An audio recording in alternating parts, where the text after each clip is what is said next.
പ്രിയ പ്രേക്ഷകർക്ക് സീരിയൽ ന്യൂസിലേക്ക് സ്വാഗതം. കൂടുതൽ സീരിയൽ ന്യൂസുകൾ അതിവേഗം ലഭിക്കുന്നതിന് ഈ ചാനൽ സബ്സ്ക്രൈബ് ചെയ്യുക. ബെൽ ഐക്കൺ മറക്കാതെ ക്ലിക്ക് ചെയ്യുക. വീഡിയോ ഇഷ്ടമായി എങ്കിൽ ലൈക്ക് ചെയ്യാൻ മറക്കരുത്. കൺമണിയെ റൂമിൽ പൂട്ടിയിട്ടതിനെ തുടർന്ന് ഇനി എന്ത് ചെയ്യും എന്നറിയാതെ കൺമണിയാകെ പകച്ചുപോയിരിക്കുകയാണ്. മാത്രവുമല്ല, ഇതേ തുടർന്ന് ഇനി ഞാൻ വിചാരിച്ചതുപോലെ തന്നെയേ കാര്യങ്ങൾ നടക്കുകയുള്ളൂ എന്ന് വ്യക്തമാക്കിക്കൊണ്ട് മുന്നിലേക്ക് പോവുകയാണ് ഇപ്പോൾ മനോജ്. മാത്രവുമല്ല, ഞാൻ വിചാരിച്ചതുപോലെ അവൾ ജോലിക്ക് നാളെ തന്നെ ജോയിൻ ചെയ്യും, ആ കാര്യത്തിൽ യാതൊരു സംശയവുമില്ല എന്ന് ഉറപ്പിച്ച് പറയുകയും ചെയ്യുന്നു.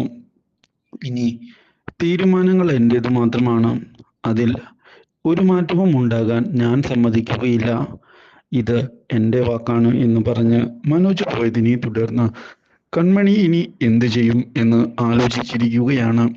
വിചാരിച്ചതുപോലെ കാര്യങ്ങൾ നടക്കുന്നില്ല.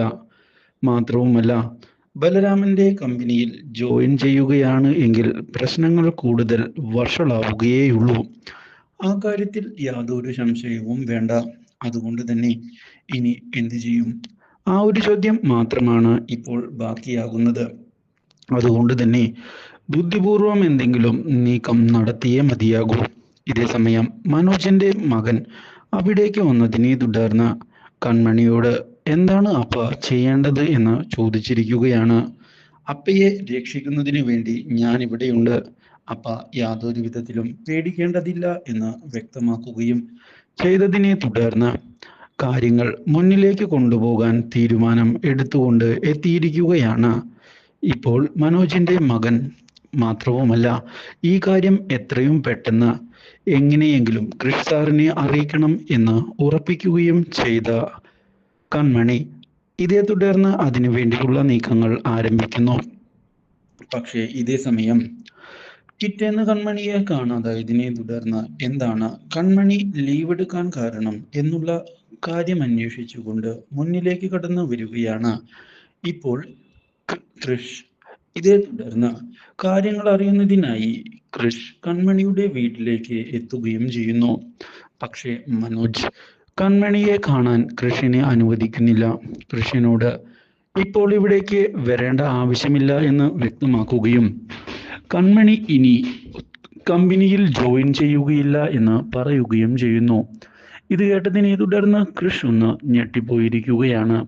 എന്തുകൊണ്ടാണ് ഇങ്ങനെയൊക്കെ സംഭവിക്കുന്നത് എന്നുള്ള ചോദ്യം ബാക്കിയാവുകയും ചെയ്യുന്നു. ഒരിക്കലും പ്രതീക്ഷിക്കാത്ത വഴിത്തിരിവുകളാണല്ലോ സംഭവിക്കുന്നത്, എന്തായിരിക്കും ഇതിനു പിന്നിലെ കാരണം എന്ന് ആലോചിച്ചുകൊണ്ട് മുന്നിലേക്ക് കൃഷ് പോകുമ്പോൾ കൃഷിനോട് കാര്യങ്ങൾ അറിയിക്കാൻ തയ്യാറായിക്കൊണ്ട് വരികയാണ് മനോജിന്റെ മകൻ. ഇതേ തുടർന്ന് കൃഷിനോട് കാര്യങ്ങൾ പറയുന്ന അവൻ അപ്പയുടെ അവസ്ഥ വളരെ മോശമാണ് എന്നും കൃഷ് അങ്കിൾ ഇടപെട്ട് എന്തെങ്കിലും ചെയ്യണം എന്ന് അറിയിക്കുകയും ചെയ്യുന്നു. ഇത് കേട്ടതിനെ തുടർന്ന് കൃഷ് കൺമണിയെ രക്ഷിക്കാൻ ഞാൻ തയ്യാറാണ് എന്ന് തുറന്നു പറഞ്ഞിരിക്കുകയാണ്. കൺമണിയെ തടവിൽ നിന്ന് രക്ഷിക്കുക തന്നെ ചെയ്യും, അതിന് കൃത്യമായ അവകാശം എനിക്കുണ്ട് എന്ന് ഉറപ്പിച്ച് പറയുകയും ചെയ്യുന്ന കൃഷ് ഇതേ തുടർന്ന് തൻ്റെ നീക്കങ്ങൾ മുന്നിലേക്ക് കൊണ്ടുപോയിരിക്കുകയാണ്.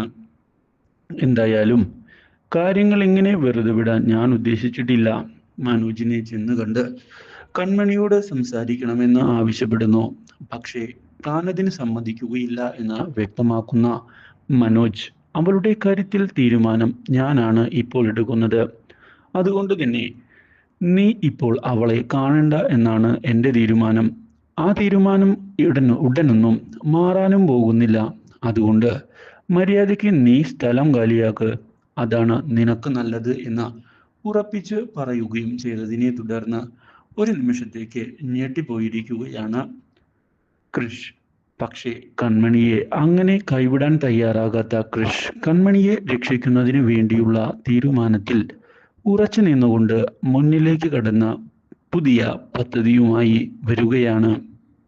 ഇതോടെ ഇനി എന്തു ചെയ്യണമെന്ന ചോദ്യം ബാക്കിയാവുകയാണ് ബലരാമന്റെ മുന്നിൽ.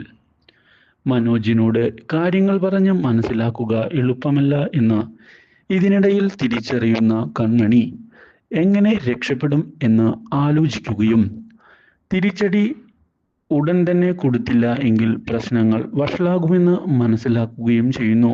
ഇതേ തുടർന്ന് ഇനി മനോജിനെ അനുസരിക്കാൻ തനിക്ക് ബുദ്ധിമുട്ടുണ്ട് എന്നും അതിപ്പോൾ തന്നെ കൊന്നാലും ശരിയാണ് എന്ന് അറിയിക്കുകയും ചെയ്തത് മനോജിന്റെ കണക്കുകൂട്ടലുകൾ തെറ്റിച്ചിരിക്കുകയാണ്. ഇതോടെ ബലരാമൻ തൻ്റെ തോൽവി അറിയുകയും ചെയ്യുന്നു. Do like, share and subscribe.